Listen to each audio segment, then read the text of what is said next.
The big question in Washington right now is whether Special Counsel Robert Mueller will make an appearance to testify on Capitol Hill. In an interview over the weekend, House Intelligence Chair Adam Schiff said he has every expectation the public will get to hear from Mueller directly. Are you convinced that's going to happen?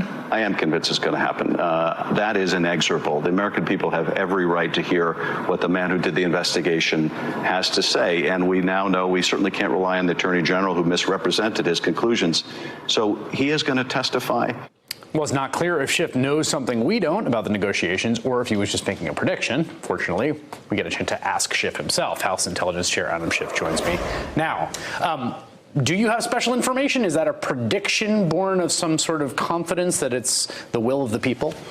We're in conversation with the special counsel's office, and it's not that they've confirmed a date, but this is going to happen. It has to. And you have to start, I think, with the man who did the investigation. And I think the Republicans and I think the Attorney General even understand that. That's why Barr has said repeatedly he's not going to stand in the way of Mueller testimony. I think that's because he knows he can't. That's just a bridge too far even for them. I don't want to get into confidential negotiations, but I mean, is your expectation and understanding this would be in public session? I mean, that the American people fundamentally would get to hear from the person who undertook this enterprise? Yes, I think in the Judiciary Committee it will be completely an open session. In our committee, we might have part of it in open and part in closed. We're predominantly interested in the counterintelligence aspects of the investigation. This began not as a criminal probe, but as an investigation into whether people around Trump and then ultimately Trump were compromised in some way. That might involve criminal activity or it might just involve Moscow Trump Tower, trying to get money from Russia, trying to get Kremlin help. So those reports that were compiled during the investigation, we know from the Mueller report, were sent off to FBI headquarters. We still haven't seen them. We haven't heard what happened to that investigation. Is it still ongoing? We want Mueller to come in and answer those questions. Am I right? Last time that I think I had you on, you said that you have not been receiving counterintelligence briefings on this matter, right? That's right. The last briefing we had was with James Comey. And when he was fired, that was the end of these briefings. And there's a statutory requirement that we be kept fully informed of significant intelligence or counterintelligence activities. And we were informed of other counterintelligence issues. So it hasn't been cut off completely. You get briefed on other stuff. We do, but just not on this. On this, it went into a black hole, and it has stayed there ever since. What are you going to do about that?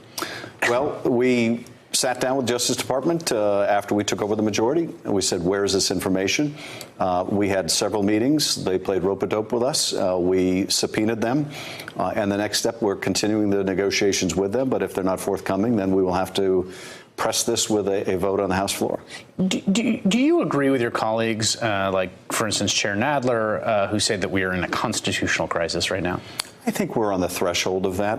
Where we would be in a full-blown crisis is if we get to court, the court rules against Trump, and Trump says, I don't care, I'm still not going to comply. I'm glad you said that, because it strikes me that right now we have a dispute between two branches that both branches believe will be fundamentally resolved by the third, and that as long as that sort of system of legitimacy holds, that's, that is how this stuff gets adjudicated, right? I think that's true. There's other conduct of the president that is alarming in other ways, and I think we've never had our democracy so stressed as what we see from a president has no respect for the separation of powers, no respect for the truth, and no moral character. And that is a crisis of a different kind. Speaking of that, the president's personal lawyer, Rudy Giuliani, had announced that he's going to go to Ukraine to, in his words, meddle in an investigation in a way that some might say is improper. Again, I'm quoting him.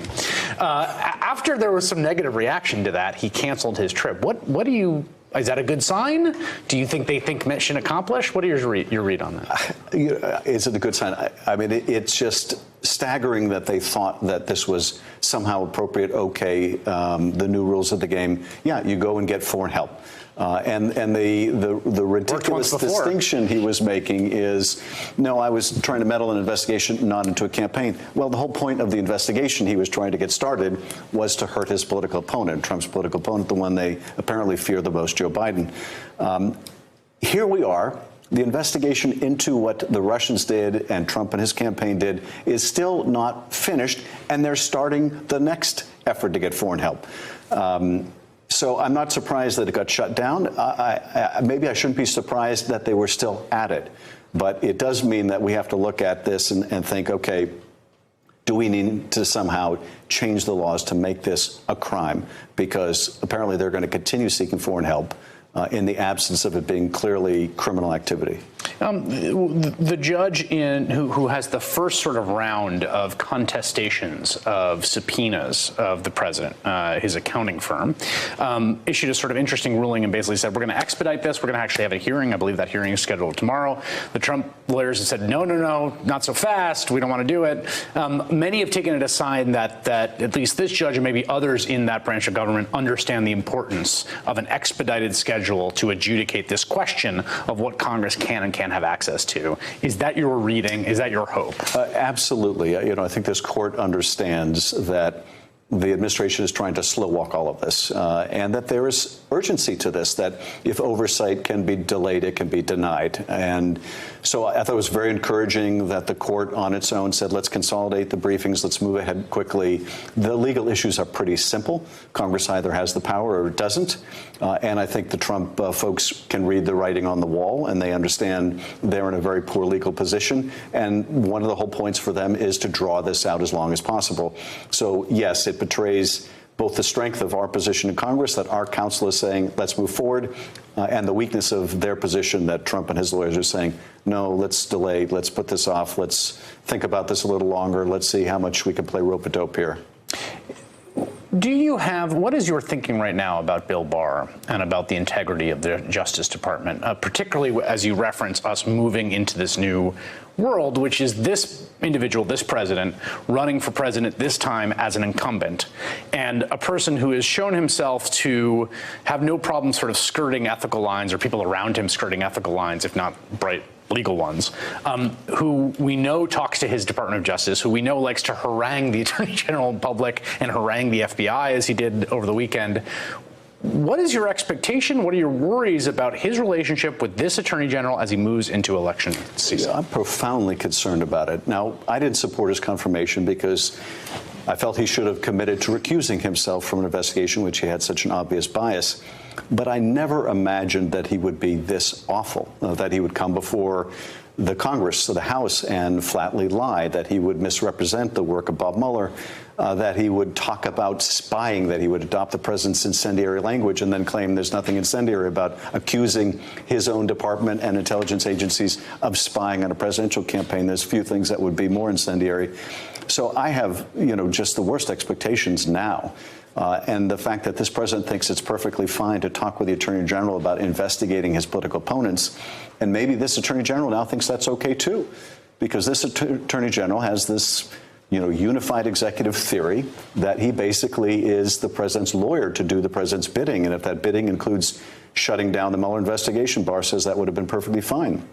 It follows from that if the president wanted to shut down these 14 investigations that were handed off to others, that the Attorney General might say, well, that's within his prerogative. Or if the president wants someone investigated, well, that's his right too. It's the initiating that I find the most sort of terrifying from a rule of law perspective.